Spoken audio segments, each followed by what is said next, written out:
Parce que, comme on a dit tout à l'heure, il y a la volonté des gens de participer. On voit les places, on voit les rues qui sont remplies dans les années 2000, dans les années 2010, en 2018. On a vu des véritables causes qui ont su rassembler les gens, la population qui ne se sont plus inclus dans la sphère politique. Ils prennent l'espace physique pour se manifester et pour dire que leur voix, elle est là, elle compte. Du coup, on a ces problèmes qui pourraient être résolus en incluant plus les personnes de la politique, en partant même depuis l'école, en créant une vraie conscience politique depuis l'éducation.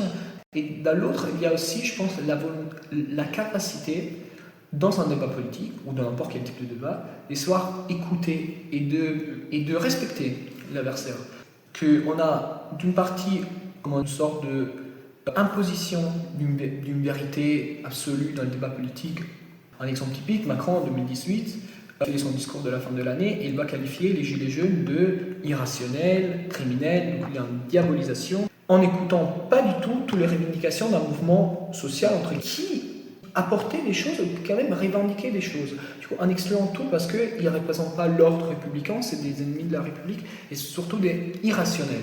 De l'autre côté, il y a la complète diabolisation de l'adversaire qui, par exemple, en exemple concret aussi, Trump, en disant « Ok, mes adversaires politiques, c'est des communistes, c'est des marxistes, c'est des gens qui veulent détruire notre pays. » Il y a toujours un ennemi à combattre et du coup, nous, c'est toujours le discours binaire nous contre eux. Nous, on doit se protéger et on ne doit pas parler avec eux.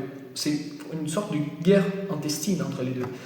Écouter les opinions autrui, c'est ce qui manque véritablement, à mon avis, dans une dimension démocratique des États occidentaux. Oui, je suis d'accord. Et aussi par rapport à ce que tu disais, tu as tout à fait raison.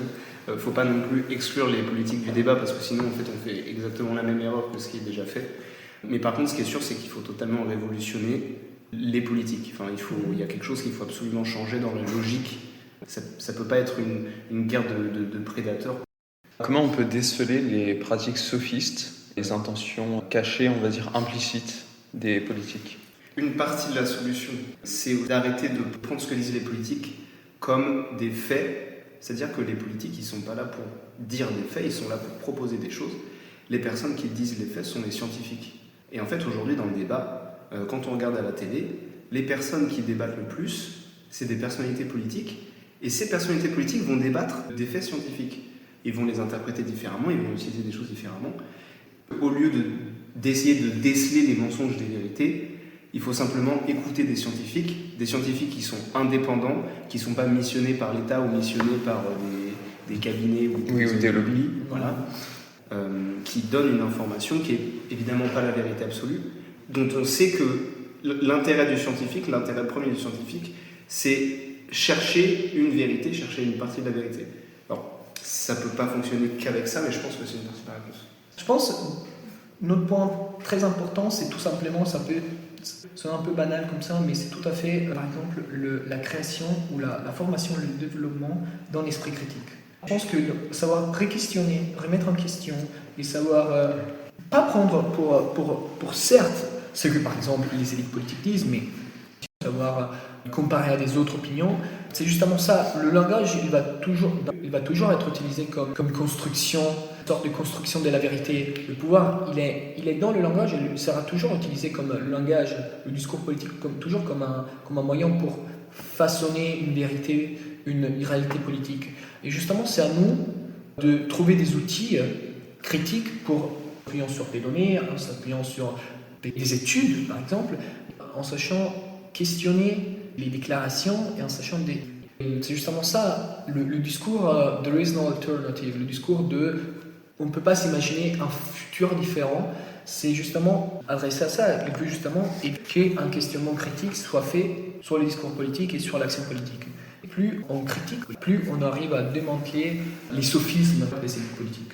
Et en fait, il faut en tout premier lieu former sur ces questions-là. Qu'est-ce que c'est un sophisme ? À quoi ça sert ? Pourquoi on les utilise ? Quels sont les sophismes ? Parce qu'à partir du moment où tu sais quels sont les sophismes et comment tu les utilises et à quoi ça ressemble, c'est beaucoup plus facile de discerner un discours fallacieux d'un autre, enfin d'un discours honnête. Et le lieu central, l'épicentre pour tout ça, c'est l'école. Encore une fois, c'est l'école qui doit former. Et pas seulement elle doit construire, former des citoyens, mais doit aussi former les étudiants à avoir une vraie démarche critique. d'un point de vue épistémologique, mais aussi d'un point de vue banal, par exemple sur les réseaux sociaux, sur l'intelligence artificielle, savoir questionner toute cette masse d'informations. Est-ce que pour vous, il y aurait des institutions politiques qu'on pourrait moins contester que d'autres, où on n'aurait pas trop besoin d'utiliser le jugement critique du coup? Je ne vais pas donner d'exemple précis, parce que j'aurais tendance à dire qu'on ne sait jamais ce qui s'y passe. Parce que même si je prends l'éducation nationale, ce sont des professeurs qui font les cours, mais ce ne sont pas les professeurs qui font les programmes. Les programmes, c'est quelque chose de très politique. On peut faire confiance à ce que nous disent les professeurs, mais en même temps, les professeurs, ils sont encadrés. Enfin, je vous ai un peu compliqué de... Mais là, en tout cas, les organismes indépendants, qui sont vraiment axés sur la science, moins que sur la politique. Ouais, je suis d'accord. Après, on devrait avoir la tendance à croire à cela.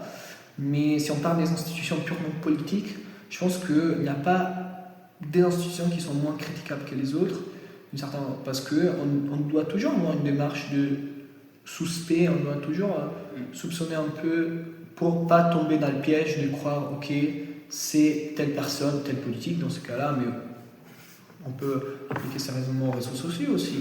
Telle personne a dit ça, alors ça va être la vérité. Et parce que là, on rentre par exemple dans une aliénation linguistique. Nous, on répète des choses, nous, on forme notre avis en répétant les mots de quelqu'un d'autre. Et en n'ayant pas cette démarche critique, on tombe dans le piège. A-t-on déjà quitté l'ère de l'information pour arriver dans la post-vérité? La post-vérité, elle est basée sur des informations, sur des intérêts politiques, des intérêts économiques qui sont derrière les flux d'informations, et la quantité capillaire qu'on reçoit dans la vie de tous les jours de flux d'informations qui ne sont pas vrais, qui ne sont pas approuvés, et qui justement, dans n'importe quel type d'opinion politique, n'importe quel type d'information, et qui justement ont comme objectif de fabriquer une sorte de consensus sur un thème spécifique, sur un débat actuel, etc., elle est totalement compromise. Du coup, je pense que dans ce point de vue-là, l'ère de l'information, elle est déjà dépassée.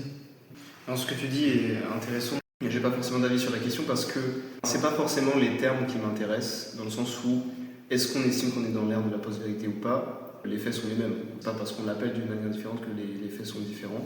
Enfin, je dirais qu'aujourd'hui, ce qui est important, c'est de voir où on en est et d'essayer d'améliorer la chose. Après, si on veut l'appeler la post-vérité, si on veut l'appeler la pré-post-vérité, ça m'est égal. Alors, selon vous, est-ce que les gens, on va dire la population globale, a été lobotomisée plus par la politique ou plutôt par les réseaux sociaux? Alors, lobotomisée, on entend quoi par là?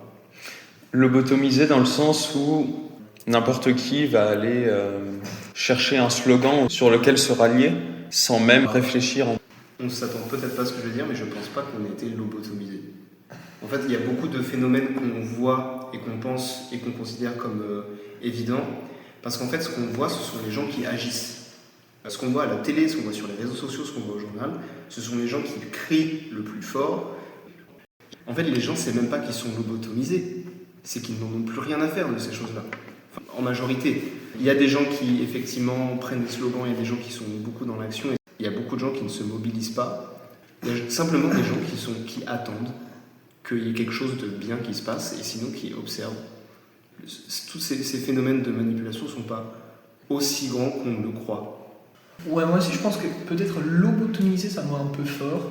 Après, si on voit vraiment les tendances que par exemple les réseaux sociaux, et je pense que c'est les réseaux sociaux un peu plutôt le problème, dans le sens où que la capacité de diffusion, la capacité d'arriver à un tel nombre de personnes, n'importe quel type d'opinion politique, n'importe quel type de slogan qui arrive à un tel numéro de personnes d'une façon si rapide, je pense que c'est ça le vrai enjeu, le vrai problème, c'est la surinformation aussi. Et il y a une citation très intéressante d'un philosophe italien, un intellectuel italien qui s'appelle Umberto Eco, qui disait qu'en gros, le vrai problème des réseaux sociaux, c'est qu'ils ont donné la voix ou la diffusion de la voix à des millions d'imbéciles, dans le sens où que maintenant, n'importe qui, sans aucun type de... N'importe qui, comme tu disais, n'importe qui, il peut dire quelque chose sans aucun fondament, sans aucune source, sans aucun type de vérité. Cette chose-là, cette déclaration-là, elle peut être diffusée elle peut être dans le monde entier et plein de gens peuvent y croire. Et c'est ça un peu l'enjeu, dans le sens où que souvent, c'est les réseaux sociaux, à mon avis, le problème, et c'est la politique qui utilise les réseaux sociaux pour arriver à cela. Et la désinformation toujours plus croissante les hommes politiques utilisent sur les réseaux sociaux. Trump, ça ne se limite pas à Donald Trump, il y a plein d'autres exemples. Mais l'usage des réseaux sociaux pour alimenter et pour renforcer, encore une fois, des narratives, du storytelling qui sont complètement détachés de la vérité ou de la vie même de tous les jours, en créant presque des réalités parallèles, ça c'est un vrai problème à mon avis. C'est vrai que les gens sont pas, à mon avis, sont pas lobotomisés parce qu'ils ne sont pas complètement immobiles.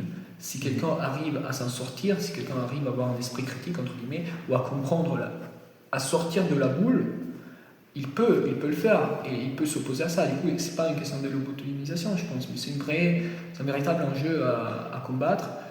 Alors je comprends ce que tu veux dire, mais il ne faut pas non plus oublier que avant même l'avènement des réseaux sociaux, je vais me concentrer sur la France, il n'y avait pas besoin des réseaux sociaux de masse pour que la population soit influencée, pas non plus lobotomisée, mais on regarde à l'époque en France, la télé sous De Gaulle, c'est pas compliqué, il n'y a qu'une chaîne, c'est l'État qui la contrôle. Pareil ensuite, soit sous Mitterrand, etc., toujours il y a une tentative d'influence et puis parfois on est amené à mentir. Et il n'y a pas besoin que ce soit la population, tu parlais de millions d'imbéciles, je ne suis pas forcément d'accord parce que c'est pas parce que quelqu'un est au gouvernement qu'ils vont dire la vérité. L'affaire du sang contaminé, il y a plein de gens qui ont bien menti comme il fallait pour rassurer la population, qui ont dit des non-vérités, qui ont dit des mensonges. On l'a découvert bien plus tard, c'était pas forcément les réseaux sociaux.